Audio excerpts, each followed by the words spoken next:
Welcome to Women in B2B Marketing, a show where CMOs, VPs of marketing, and all strong women leaders in B2B discuss their top tactics, strategies, and tips for building high-performing teams, leveraging trends, and ultimately rocking their marketing careers. Made by and for women, insightful for all. I'm your host and 15-year B2B marketer, Jane Serra. Let's dive in.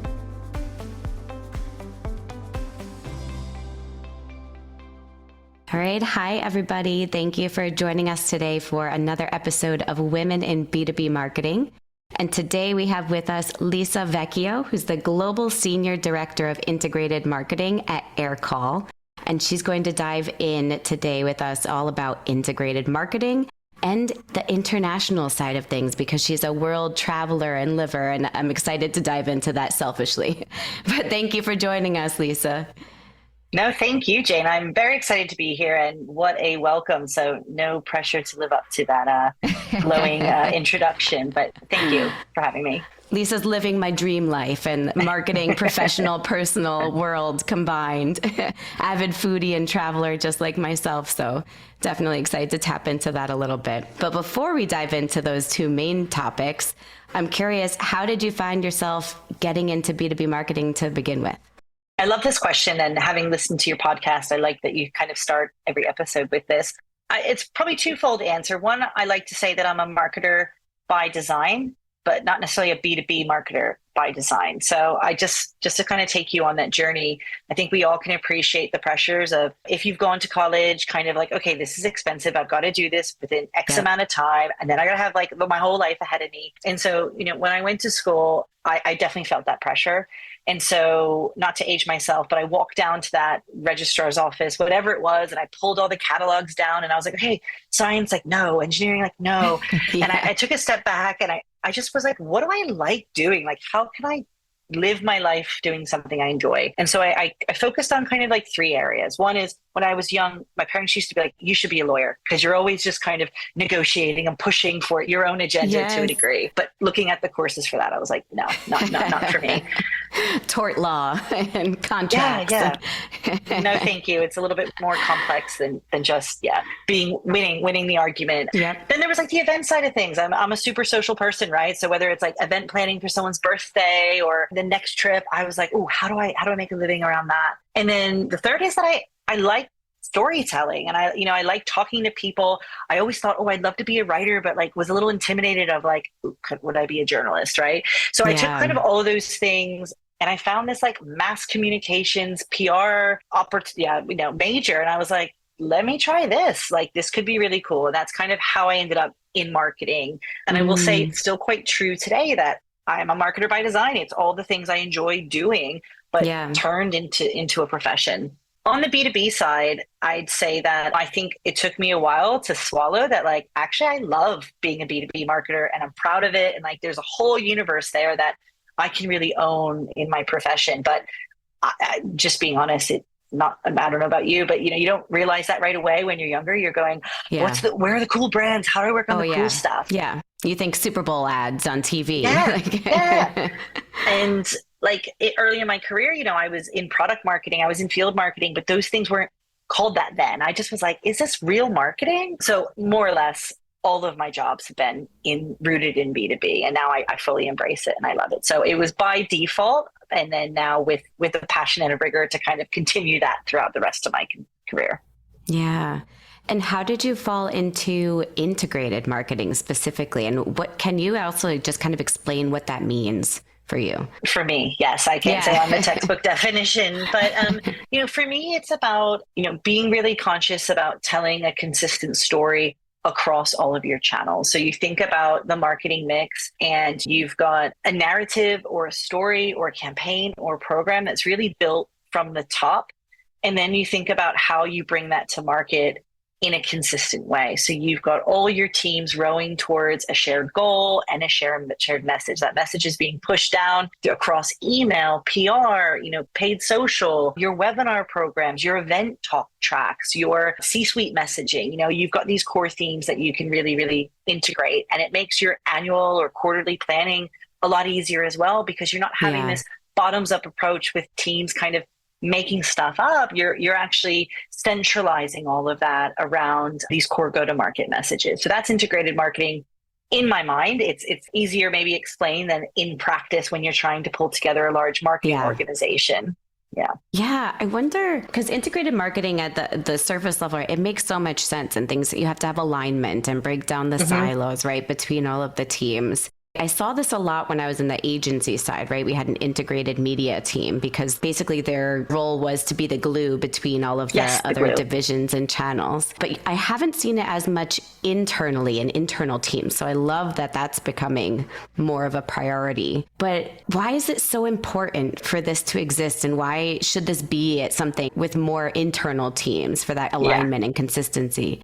Absolutely. And I would say that in smaller orgs, earlier in my career, building marketing teams in startups and scale-ups, it doesn't necessarily operate that way when you have a small marketing team. But I think in a large marketing org, it really is about efficiency, scale, and greater impact. As I mentioned, sort of that bottoms-up approach, and getting even buy-in for budget from your C-suite is a lot easier when you have a concentrated plan. So, you asked how I kind of got into it, and it was only in my last two roles that I've even seen this advert. I think it's only as, even the last couple of years that I'm seeing it. And it's funny because when I transitioned out of my last role and I was looking for this next role, I was getting pinged for head of regional marketing for EMEA or director of field marketing. And I'm going, great. But actually, if I really dug deep into like my passion, I'm going, I don't necessarily want to be not to be misinterpreted, but like that slave to that sales number in the same degree. And don't get me wrong, I'm fully accountable for revenue and pipeline, but in a different way on a day-to-day basis. And my career has seen me in, like I said, in product and field roles, in brand and PR roles, in campaign roles. And what I've actually realized is having that holistic helicopter view of how all the different marketing teams are working together. Someone needs to play that role, right? And it's not the CMO because they're having different conversations, right? It's kind of at that next level down where you can work with all the different directors to make sure you're aligning your planning. And so I had a mentor say to me, they're like, take demand gen off your resume, take regional marketing off your resume, because where your passion is really about working with everyone. And it really is about the full funnel as well. And I think that's really important to emphasize. We're talking about building awareness, really generating interest, whether it's through thought leadership, through PR at the top of the funnel, all the way down to performance, CRO, web optimization, paid optimization. So it's not just about the story in isolation, it's about the full mix. Yeah, that's so interesting. I want to touch back on taking it off your resume or demand gen later on. We'll get to that. But sticking with integrated marketing, do you work really closely with marketing ops or revenue ops at all for the measurement side of things and to see what's working? Yes, I love that question. Yeah. You have to. A big part of even my last two roles has been how do we build these dashboards and visibility to how everything's working together. At a campaign level is what it's sort of looking like, but it can be really, really complex because we don't want to be looking at each touch in isolation either. We want to be grouping it under these themes to show impact all the way across. So marketing ops is instrumental because if you don't have the right tagging in place, the right hierarchy in place, the right kind of Salesforce setup in place, it's going to be really, really painful to show impact. I think the other thing is, we talk about kind of like two-speed marketing and brand and demand, and that's really critical as well because you've got your high intent hand raisers and your demo requests and your trials and all that coming in, which is already after a decision's been made. But I really think the integrated mix is everything that comes before that, how you're creating and converting that demand on both sides. So it shouldn't really be seen as the thing over there. It really is the central marketing function as a whole. Yeah, that makes a lot of sense. I wonder, when you first come into a position in integrated marketing, it doesn't have to be where you are now at Aircall, but in general, or for somebody maybe that's looking to get into this field, what's kind of the first thing you look at when you get all of the data and access to everything and everything that's going on? Like, what are you looking at to identify opportunities where you can kind of fix things, and what are you fixing? It's a really interesting question. I think of it maybe as twofold because it goes a layer up, I think, into your messaging framework as well and your targeting. Yeah. So before we even get into channel execution and what's the right channel mix and how do we kind of balance that, it's how do we make sure we're going to market with the right message? How do we get more efficiency and scalability around that message? How can we look at, is there an industry trend or a theme or something we're going to really jump on this quarter that will work almost, I don't want to say work for everyone, but then you can have that global to local scalability as well. So that's a little bit where, not necessarily where I'm starting in terms of looking under the hood, but just making sure that we have a clear quarterly themes plan set up that's going to set really clear expectations internally. This is what we're all rowing against and for. Now, how we build that is then when you're looking under the hood to go, well, what's kind of the split between the channel mix and how do we balance kind of campaign themes with evergreen themes? And that gets a little bit more complex. Yeah. So interesting because there are these campaigns that are one-off, right? And then there are these evergreen campaigns or messages. So it seems to come right back to that core message at the heart of it. It is the core message, and making sure that campaigns aren't necessarily just one-offs. They're not one and done. It's how do you get a whole quarter out of it? How do you, let's say, an example that I like to use just from my past is everyone does their annual trends report, right? And it's a little bit like, okay, but at the end of the day, you can really split that up into a 6-month program where you break each trend out and that becomes your webinar schedule. That then becomes your thought leadership talk track. And that's kind of drip fed over a period of time. So again, everyone's centrally working on the same stuff, but it's broken out in a way that your audience or different segments can interact with it actually at different phases of the funnel and the year. So doing more with less and getting longer legs out of content repurposing and getting really smart about channel distribution is, I think, at the core of that, as opposed to these kind of reactive point in time, lots of mini moments. I mean, micro campaigns are fun and wild cards are fun. You need to kind of interdisperse those as well. But we're in the middle of H2 planning, as a lot of people probably are. And it's funny because, we've set the calendar and then someone had a really, really creative idea. And it's like, pre-integrated marketing, you would just go and execute that idea, maybe not even tell anyone and do that in a bubble. And this is the part of internal education of that idea is brilliant. Let's see if we can build it into the program. And if we can't, it's a brilliant idea. Let's apply that creative thinking and that out of that box, it kind of, what's the wildest thing we can think of now to what we've already committed to as an organization, which is what we've identified is the most important message we need to take to market right now. So we still can have fun. We still can be creative. We still can think out of the box, but within application of the core messages we need to all get behind for this time period. Yeah. Do you find, like, when these ideas strike, right? Do you find that you're able to, we talked about integrated marketing kind of being the glue, right, between teams. Do you find that you're able to be kind of a vehicle to share ideas amongst the teams too, and maybe make them even bigger than they started out as? Like, because you're sharing insight. You have to, right? I think what's important for me is I don't want to take any of that channel specialization away from those teams who are going to know what the best format is, what the right hooks are that get people to scroll or click or engage, regardless if we're talking social or email or paid or what have you. They're always going to be the subject matter expert. So I think at a leadership level, we're aligning and agreeing because there's data, there's a trend, there's a market need for us to land on whatever it is we've landed on. Then there's the kind of kickoff stage, right? And the kickoff isn't that we're launching the thing. The very, very start of that process is, let me bring you into the fold. Let me help you feel a sense of ownership, because there has to be a level of accountability. Otherwise, it doesn't work. So we need to bring in all the stakeholders, have the brainstorming, maybe 1 or 2 brainstorming sessions, really look at the crazy stuff. Okay, take budget out of the question, take technical limitations out of the question, but then be realistic in scoping. And this is where I find that project managers or program managers are really, really useful. And it goes back to kind of the original agency model, but now bringing that into larger B2B orgs and having that facilitation through really strong project management, interdependency, mapping, using the right systems to make sure the workflows are really smooth. And I'm making this sound really, really easy. And I'll tell you, it's not. And it takes so many micro steps under each one, right? Yeah. The right people in the room and in the team. And it changes the way that you think about how you reskill or reshape your team as well under this model. Yeah.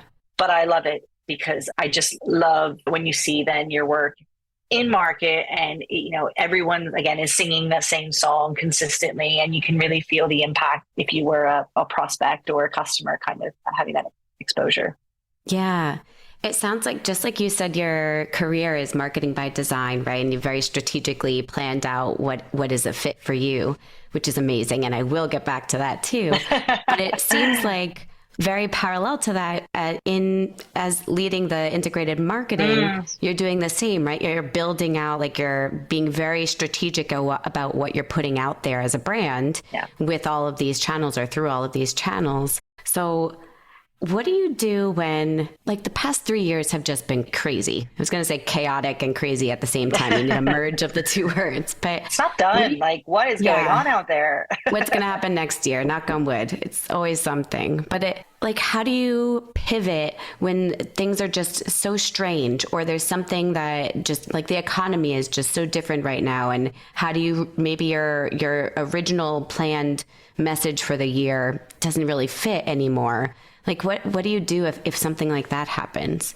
I think it's, the agile principles don't really go away with this. They, if anything, they're at the heart of it. I don't think it's realistic to really plan an annual plan anymore anyway. We can be optimistic about it. We can earmark things, but we're reviewing quarterly. And, I'll give you an example. We've got two strong personas that are in our wheelhouse now. And it was like, great, for Q3, we'll do 2 targeted campaigns, really uber segmented, kind of come at it on both angles. And then when we kind of got together, we went, that's realistic. We don't have the full team that we have. We don't have the same budget that we had.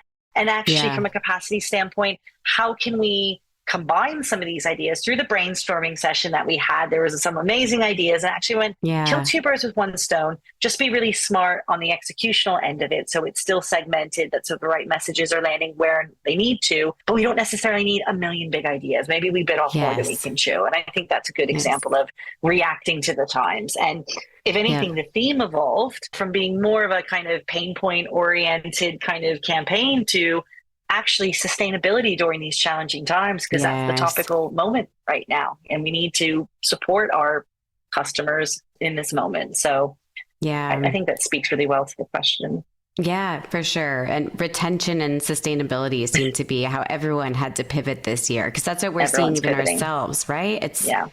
That's just the focus and where growth lies right now. Just sorry to touch on that point is we spoke a little bit about kind of the prospecting and how these campaigns and programs are used across the funnel, but that also includes retention. And I don't want that piece to kind of be overlooked, because it's also how we communicate with our existing customers. We've got brilliant insights. How do you arm your CSMs or, your support teams as well with being able to go back for that touch point? And that also supports the retention side of things, because we're adding value, right? We've got a reason to go back and share content and stories and best practice through other kind of playbooks or outputs, depending on what's built in. So just important that we connect the full circle, and we don't just stop once we've kind of pushed something out to the new prospects. We've got to circle all the way back. That's really interesting. So it's not just about pipeline generation, but it's the full life cycle marketing component. It should be in theory, but then balancing, every organization's different. And I think sometimes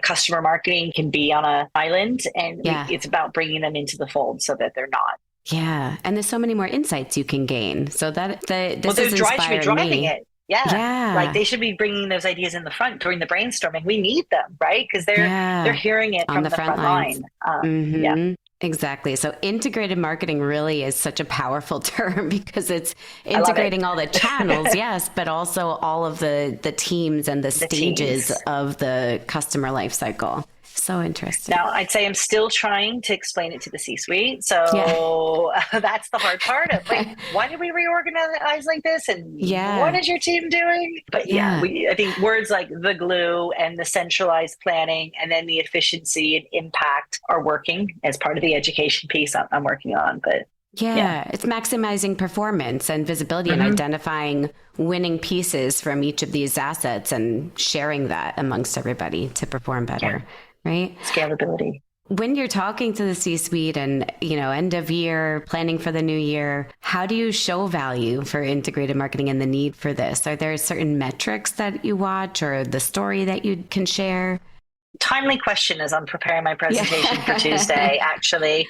Yeah. There's a few things I'm focusing on. And, my team that I manage at the moment, it's not the full marketing organization. So it's about half. So we're kind of split between revenue marketing, which is more of your kind of field regional teams. Even the performance team is there and customer. And on my side, it's more of the channels. So the content, the campaigns, the design team, and the web team. So what I'm looking at is from a messaging standpoint, how we're improving conversions. So CRO. So I'm still accountable for that. And it's a lot of A/B testing, and a lot of that stuff is coming from the integrated framework. Then really looking at organic performance as well, and how we're repositioning ourselves as we are kind of evolving as a business, and things like share of direct traffic, and not direct, just direct and organic. And then also on the campaign performance side of things, we talked about these dashboards and how really we want to be showing how all the channels are flowing together. And so it's everything from driving awareness and traffic, share of voice. Then kind of midway through, we're looking at kind of engagement through webinar registrations and downloads. And then we're tracking that all the way through MQL, and then acceleration through the email programs and nurtures as well. So it's truly full funnel.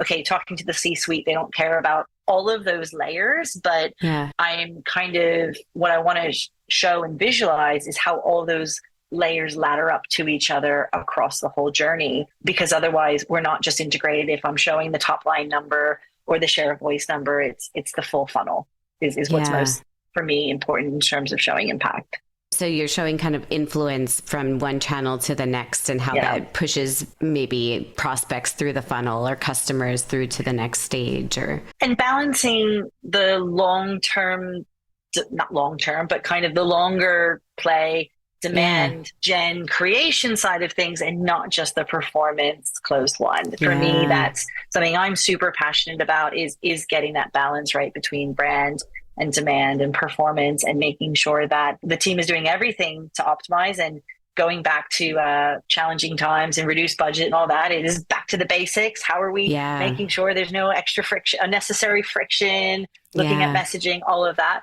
But that can't be it, because we're not going to then attract our future customers. The whole LinkedIn 95/5 rule. It's that methodology that I'm using as an education factor of why we run programs, integrated programs, at the same time that we optimize the kind of capture and pipeline acceleration aspects of things too.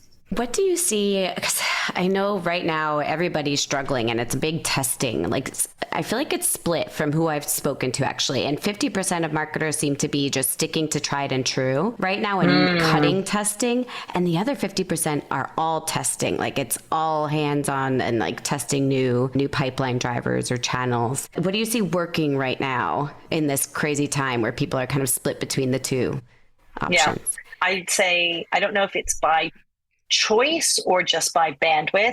We're not necessarily testing these wild card new, like, let's throw money at, let's start the podcast today. We can't start the podcast today. However, where we are testing is on that CRO stuff. So on the website, on the forms, on the pricing page, on the messaging, looking at, competitor studies on where we can see some incremental change, leveraging social proof and trust. And so that's where we're testing that, as opposed to, should we enter a new channel or completely jump on a bandwagon or start spending time in a community that we just don't have bandwidth to do. So it's more, I think, at the bottom of the funnel, tweak till we kind of improve the conversion rate there.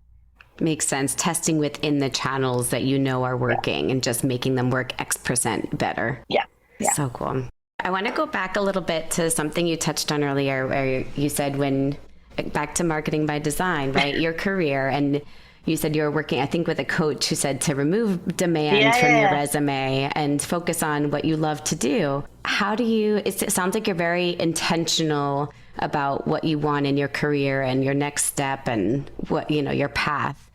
I guess, how have you found the value in that, and how did you get to being that way? And what advice do you have for listeners to become more strategic and thoughtful about their own career path?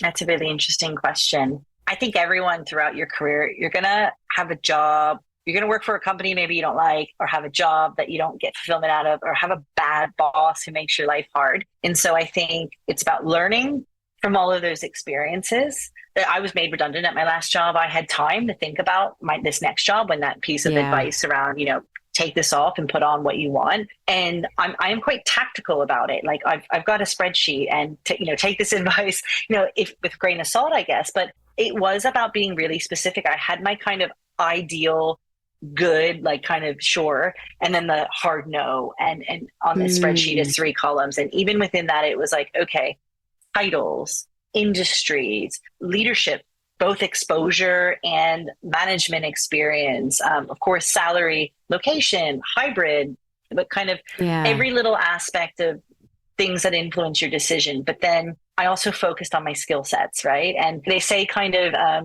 lean into your strengths and outsource your weaknesses. And it's something you continue to, if you, with self-awareness, pay attention to as you evolve in your career of, do you know what, I'm getting promoted or I'm getting praise for these aspects of my skill set. These are the things I'm getting feedback that I need to improve upon. These are the things I enjoy. Like when you come home and you go, I had a great day. Why did I have a great day? Is it because I completed a project? My campaign went live. I had a great conversation with a colleague. I learned something new. So it was a kind of taking those things, and I got really, really clear at what are my 3 non-negotiables. And for me, it was about leadership and not just managing a team, but I'm super passionate about the leadership and the development of others and how I can help them grow in their careers. And so building a team from scratch wasn't really for me and what I wanted right now. It was about evolving individuals and building that.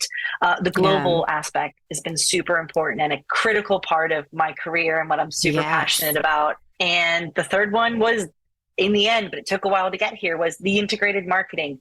I don't just want one discipline. It's actually bringing all the disciplines together that really brings me joy. So, but I can say that, 18 years in marketing, last year, kind of having that conversation with myself was the first time I was able to get really, really clear on that. Yeah. I've heard this come up a couple of times recently where people are suggesting or recommending doing a career mapping, which it sounds like you kind of did this exercise with a sheet and identifying what makes you happy, what are you really good at, what have you gotten accolades for before, what your skill sets are, and really taking the time to think through that versus just, I feel like the cold resume that you kind of build over time and don't look back on, but reflecting on all of those skills. And I love the point of, when you have a really good day, taking a second to think about it and reflect back. And why was this such a good day? This is probably why everyone touts journaling, right? I still need to get into that. I was just thinking that as you were saying it. I was like, I've got this journal that still has the plastic over it that I haven't started, that I committed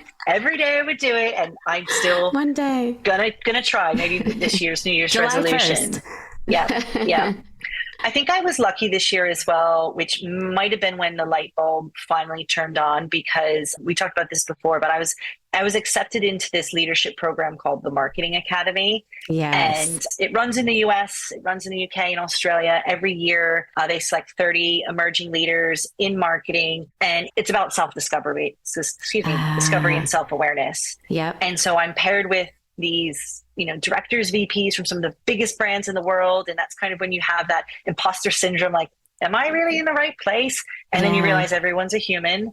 Yes. And everyone's going, what's my next step? How do I become a better person? How do I become a better leader?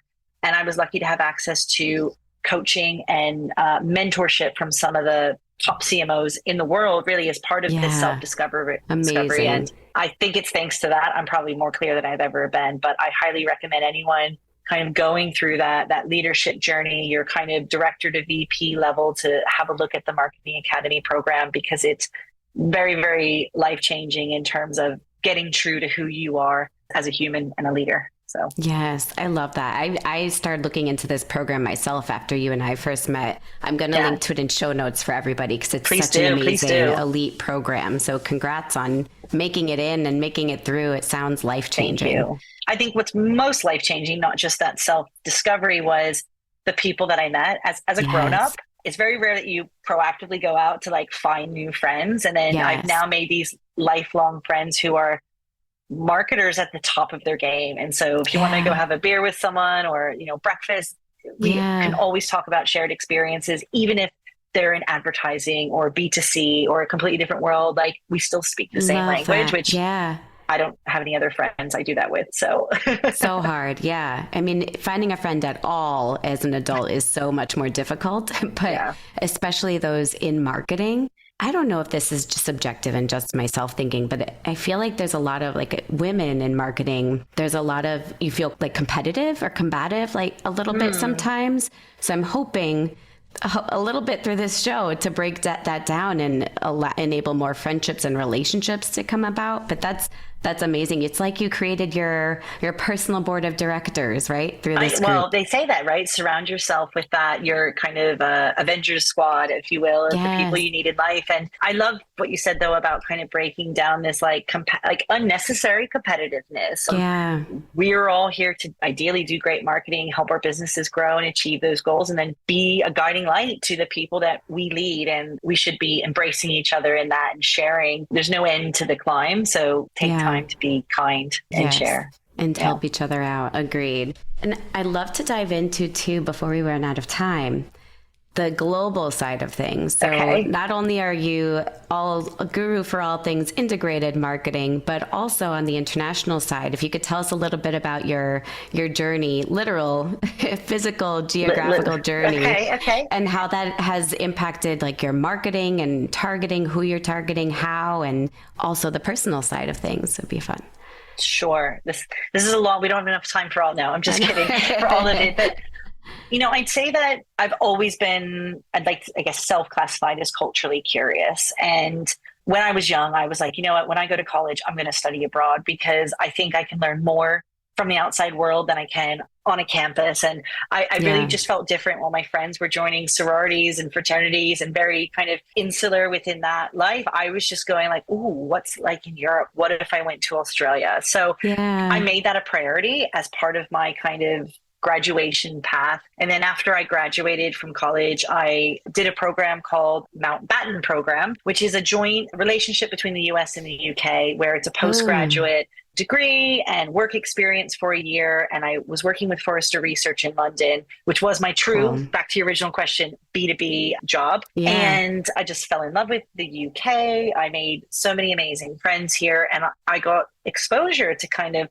for the very first time, both sides of the fence of, okay, big office in Boston, I'm here in London. How do I kind of straddle these relationships? Yeah. When I moved back to New York, I worked in a publishing company called Wiley for 9.5 years. And on a personal level, despite being in your early 20s in New York with all of your friends, and it's super fun, I was also like, ooh, remember when I was in Europe and I was backpacking and doing this, and I was just still very much drawn to travel. And so what that led to, though, was me kind of putting my hand up to be the global lead, if you will, within the marketing department at the kind of coordinator level, still very entry level, but I'm like, I'll take the call with Australia. I'll take the call with London. I'll train them on the new whatever we were working on. Amazing. And so it was proactive, but also for me, I was like, I want more than just my immediate world. I was also very unaware at that time that it was like, I'm US HQ, I'm pushing this out to you, take what we give you. And it was only through being on the other side of the fence that I learned through time that that's not how it works when it comes to like being global to local and vice versa. So that was kind of ignorance quite early in my career. Sure. What happened though after my first trip to Oz was I was like, okay, I love this. If I can't get a visa and move back to Europe, I'm going to go there. And actually the business created a new role for me and they moved me to Australia. Wow. And it was probably the hardest thing I ever had to do because moving from New York to Brisbane is a completely different cultural experience altogether. Yes. But I also wasn't anticipating maybe some of the negativity internally from me coming from the big bad big brother in North America to a very small community who was performing really, really well. They were hitting their numbers. They don't need someone from the US office to come tell them how to do marketing, right? And that was a slap in the face, and not in in a way that I wasn't expecting. I was like, of course you want me, because I build all the stuff, right? Don't you want all the stuff I built? Yeah. So that was interesting. And the learning curve there was about really starting to lean in and understand the cultural sensitivities. Why, even though a program could work in both markets, how do you still make local people feel local without putting something on them that that doesn't feel right? Or how do you influence so it feels like their idea, or you're adapting to what they need in their market? Yeah. I love my time there. Fun fact, I became an Aussie citizen before I left after 5 years. Amazing. And when I decided to start over after 9.5 years with one company, I was like, now it's time for me to come back to London. And I worked as a head of marketing for a small startup where I was managing then 4 or 5 different international markets from London. So it wasn't about managing, US versus other region dynamics. It was from Europe, having small offices in North America, in Asia, in other parts of Europe. And we didn't necessarily have teams there. So it was getting close with sales and customer success to enable them kind of campaign in a box style to be equipped on the ground. A new form of integrated marketing, right? Yeah. It was another dispersed integrated marketing. And then from there, it was just critical to any role that I had, that I could continue to build these relationships with other markets, truly take kind of that integrated approach from a efficiency standpoint. And I guess when you're managing then international teams and international people, and as I mentioned, then it became a critical part of my role from then on, it's about really getting that balance right of, okay, how can you scale? How can you kill as many birds with one stone as possible? But then how can you also truly not overlook the local and cultural, not just nuances in market, like, is this relevant? Are they kind of at the same market maturity? Are there different messages that resonate? But also, how do I make people feel like they're different? And that's that's a relationship need and an influence kind of situation. I now also have localization in my team, which is another beast in its entirety, because then things get even more complex between when do we localize because teams ask for it and it's a better user experience for local markets, versus if we test this, is it actually having an incremental impact? Like email, for example, does every email need to necessarily be translated, or every report need to be localized? So that's an interesting kind of ring to add to the ladder of kind of global to local stuff. And how do you identify, what have you learned on the localization side? Like, what are there indicators that you can look out for that it's time to build out a local team, or even just a 1 or 2 people to bring that layer of awareness to the team? I think it's going to vary from business to business. And I think it depends on the demand in the market. Things like, how big is the sales team? How are sales operating? Do they need people on the ground? How do you have a partner channel that actually requires local engagement as well? Because that can be quite demanding. In terms of your mix, is it heavily events focused and in person, versus are you running everything kind of essentially from a digital perspective? So I think there's lots of variables you need to take into account. The team I manage now, based in London, I've got a lot of people in Europe. I've got people in the US. And I think when I'm filling backfills, it's also a question of the team dynamic. Do I need someone in the office? Do I need someone who is more local, who needs to have their ear to the ground because we're need to be more focused on one region or the other, and I need those insights coming at me directly? Or does it not matter? We can work remote and everyone can still do a great job remotely. So there's too many variables, I think, from business to business. Yeah, that makes a lot of sense. And I love that you've been really all over. So where did you start in the US? And then it was the UK, and then back to the US, and then Australia, and then back to London where you are now, right? Yeah. So I was born kind of New Jersey, Philly suburbs. Then I came to London when I was 19 to study abroad. Then I went to Scotland to study abroad when I was like 20. I moved to London when I'm between like 22 and 23 for the Mountbatten program and Forrester gig. I was in New York for 4 years, Australia for 5. I came back to London in 2015 and I've been here since. And fun fact, which I just got married 2 weeks ago. My partner's British. I'm here to say, and I now officially, I have the trifecta of passports, not the British one. I actually have the American, Australia, and Italian one. And I don't think it's necessary for me to add any more unless the governments are going to start to ask questions. So yeah, we'll see how those all play out. That's amazing. That I love just hearing the journey. And one thing I took from your story too is that you advocated for yourself, right? And you raised your hand. You took on those opportunities when you were at a company that had a global stamp really and had global footprints.